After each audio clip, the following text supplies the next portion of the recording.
Paul doesn't stop there. He doesn't stop with the encouragement to shift from worry into prayer.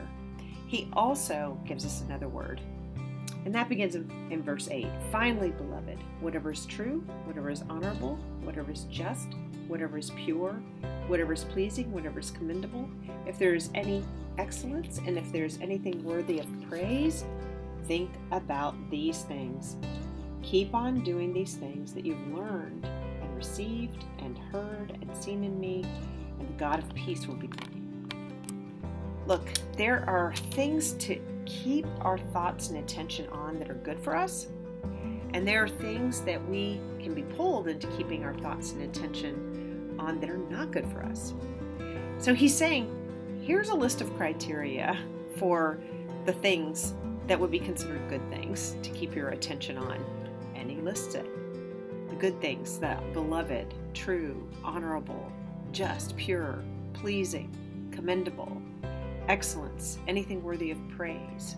Paul, a pretty good cognitive therapist, in knowing that where our thoughts and our attention gets fixed, it impacts our mood and it impacts our souls. It impacts our formation. So our attention will be grabbed by anxiety, and this is a physiological reality.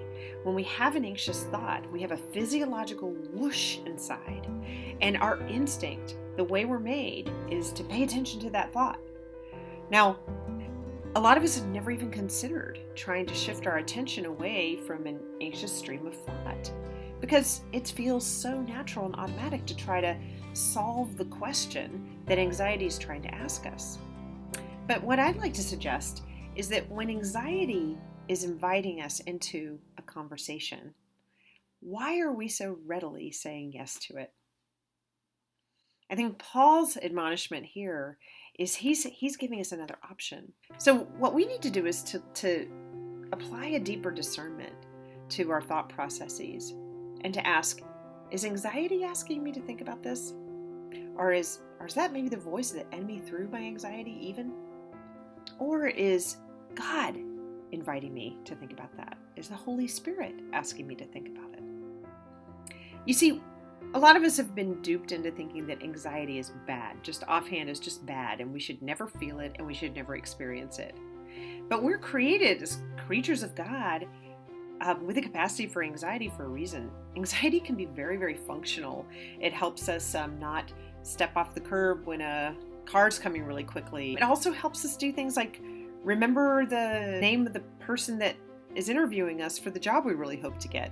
You know, we have the thought, oh my gosh, what's that person's name? We have an anxious whoosh in our bodies and we go and we look it up. This is all really functional, helpful anxiety.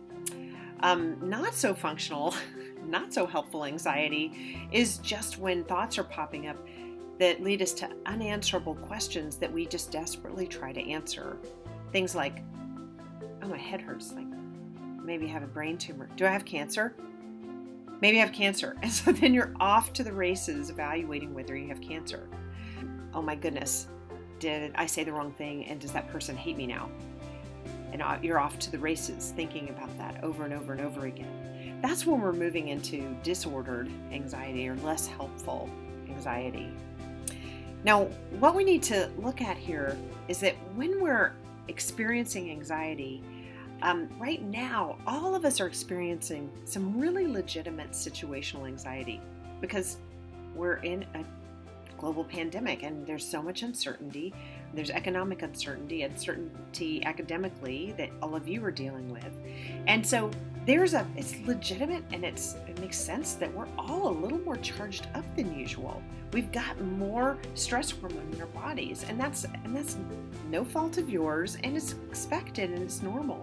That extra anxiety can kind of give us the juice that we need to live the life that we need to live, to rise up to the challenge that we need. But there's a tipping point when that anxiety is going to become really problematic for us. And so in that case, we need to understand, like, what is the voice of kind of that disordered anxiety sound like in our minds? And what is the voice of the Holy Spirit? What does God's invitation and His voice feel like inside us? Or even just the voice of our own soul speaking to us? And so we take all those thoughts and we bring them before God and we ask, is this invitation to think coming from the voice of disordered anxiety? This is not easily done. It's not like you're going to listen to this talk and then you're never going to worry again. This is something that's done minute by minute, hour by hour. If we can capture more minutes in a given hour away from that automatic worry stream and towards the present moment and what we're actually doing, the better we're going to feel and the better off we're going to be. And so that's my challenge to you. Even if you have to shift your attention over and over and over again, this would be time well spent, because it would be time spent strengthening the part of your brain that's able to keep attention in the present moment.